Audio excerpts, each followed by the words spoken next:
अकोला में किसानों की कर्ज माफी की मांग को लेकर प्रहार संगठन की ओर से विधायक रवि राणा के घर के सामने मशाल जलाकर विरोध प्रदर्शन किया गया।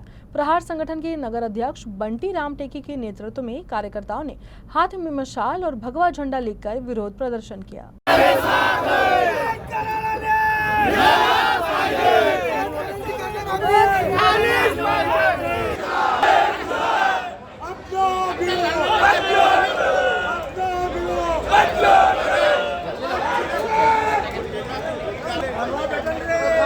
प्रहार संगठन ने किसानों की विविध मांगों के लिए राज्यव्यापी आंदोलन की शुरुआत की है।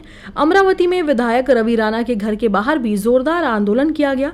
साथ ही चेतावनी दी गई कि कर्ज माफी का मुद्दा तुरंत सुलझाया जाए, अन्यथा आंदोलन तेज किया जाएगा। इस विरोध प्रदर्शन में प्रहार के सैकड़ों कार्यकर्ताओं ने भाग लिया। शेतकऱ्यांच्या मतावर हे सरकार, महायुतीचं सरकार सत्तेत बसलं आहे आणि यांनी भर सभेमध्ये, या मूर्तिजापूरच्या भर सभेमध्ये म्हटलं आहे की शेतकऱ्याचा सातबारा कोरा कोरा कोरा करणार। पण यांनी आता 3-4 महिने झाले आहे, 2 कॅबिनेट झाले आहे, 2-3, तरी यांनी शेतकऱ्याचा सातबारा कोरा केला नाही।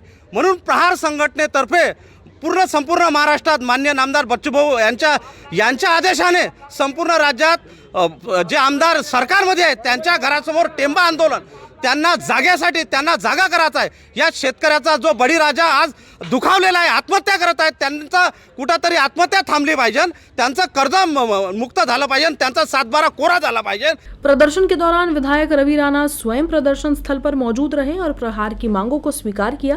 इस अवसर पर मीडिया से बात करते हुए उन्होंने अप्रत्यक्ष रूप से बच्चू कडू पर कटाक्ष करते हुए कहा, किसानों और दिव्यांगों के मुद्दे पर हम पूरी ताकत से उनके साथ हैं, लेकिन बच्चू कडू बहुत देर से जागे हैं।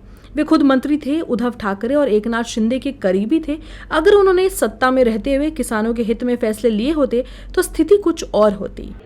नाही, ज्या पद्धतीनं आज माजी आमदार बच्चू कडू यांचे कार्यकर्ते, प्रहार संघटनेचे कार्यकर्ते, काही शेतकऱ्यांचे इश्यू, अपंगांचे इश्यू घेऊन त्यांनी जे आंदोलन केलं, त्यांना पूर्णपणे आम्ही सोबतच आहे की शेतकऱ्यांसाठी केव्हाही पूर्ण ताकदीनं सोबत आहे, अपंगांसाठी सुद्धा सोबत आहे।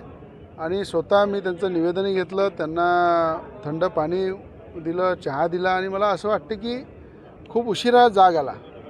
जर आज मला असं वाटतं की स्वतः ते मंत्रीसुद्धा होते, सरकारमध्ये होते, एकनाथजी शिंदे जेव्हा मुख्यमंत्री होते तेव्हा अत्यंत त्यांच्या जवळचे होते, उद्धव ठाकरे जेव्हा मुख्यमंत्री होते तेव्हाही त्यांच्या जवळचे होते। तर मला असं वाटतं की जेव्हा सत्तेमध्ये, पॉवरमध्ये असताना ह्या आणखी गोष्टी सोप्या झाल्या असत्या, पण उशिरा जाग आला तरी मी त्यांच्यासोबत आहे।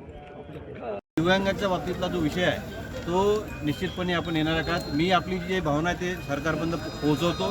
दिव्यांगाच्या बाबतीत सकारात्मक निर्णय घेण्यासाठी शासनाला निश्चितपणे विनंती करील आणि पेरणी ते कापणीपर्यंतचा विषय हा आपण मांडला।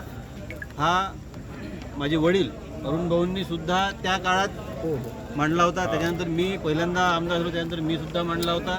त्यामुळे अनेकदा हा विषय सभागृहात आलेला आहे। यासाठी मी पर्सनली आग्रही आहे, त्यामध्ये काय शोध करून किंवा संशोधन करून काय करता येऊ शकते, कारण शेवटी केंद्राच्या अखत्यारीतला विषय आहे। त्यामुळे या संदर्भात शासनाशी चर्चा करून जे जास्तीत जास्त चांगलं करणं